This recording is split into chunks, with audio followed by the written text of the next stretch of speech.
Hi friends, நான் உங்கள் சரண்யா. நான் இப்போ தான் பார்த்தேன், எனக்கு கமெண்ட்டில் வந்து லிங்க் அனுப்பி விட்டுருந்தாங்க. அவனுக்கு என்ன மயிறு தெரியும்னு மயிறு கணங்க பேசிகிட்டு இருக்கான். இங்கே நடக்கிற ஒவ்வொரு விஷயமும் உனக்கு தெரியுமால? நீ யாரில் என்னையை பற்றி பேசுகிறதுக்கு? உனக்கு என்ன அவசியம் என்னையை பற்றி பேச? இன்னைக்கு கூட என் பிள்ளைக்கு சாப்பாடு வாங்க காசு இல்லை, நீ வந்து தரப்போறியா? இல்லை இவர் வந்து தராரா எனக்கு? என்ன இது பேசிகிட்டு இருக்கீங்க நீங்கள்? நான் நடிக்கிறேன் வாங்குறேன்னு உங்களுக்கு தெரியுமா? இல்லை என் பிள்ளைய தூக்கிட்டு அலையின்னு எனக்கு என்ன அவசியமா? யாரில் நீ வரல? மூஞ்ச காட்டல முடிஞ்சா? இங்கே சிலிண்டர் இல்லாமல் சிலிண்டரை எங்கே போய் கொடுத்தாருன்னு தெரில. அதையும் நான் கேட்டுட்ருக்கேன். காசு கொடு நீ என்ன கேட்டுட்ருக்காரு. இதெல்லாம் நடிப்பாளா உங்களுக்குலாம்? 2 வாரம் கழிச்சு போவேனாமா.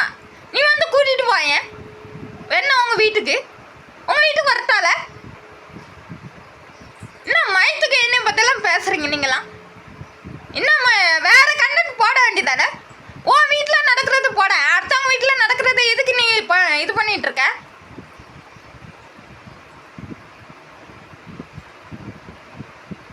நான் வீடியோ போடலன்னா என் பிள்ளை திங்குமா? சொல்லு, இவர்கிட்ட கேளு. இவர் பக்கத்தில் தான் இருக்காரு. காசு இருக்கான்னு கேளு. இல்லை சிலிண்டர் வச்சிருக்காரான்னு கேளு. இப்போ உங்ககிட்ட காசு இருக்கா சொல்லு. பிள்ளைக்கு ஏதாச்சும் வாங்கி கொடுக்க காசு இருக்கா? நீ என்னைய தானே கேட்டுட்டு இருக்க. பாருங்க, பிள்ளைக்கு சாப்பாடுலாம் நான் தான் வாங்கி கொடுக்கணும். நான் நடிச்சிட்டு இருக்கேனா? எனக்கு நடிச்சுதான் நான் வீட்டு சம்பாதிக்கணும்னு எனக்கு அவசியம் கிடையாது. சரியா? நல்லா தேலாம இல்லாத போலாதையும் பேசிக்கிட்டு இருக்கக்கூடாது. இங்க நடக்கிறது எதுவுமே உங்களுக்கு தெரிய போறது இல்லை. இஷ்டத்துக்கு பேசுறீங்க. நான் வலைதளத்துல கண்டதையும் இது பண்றேன்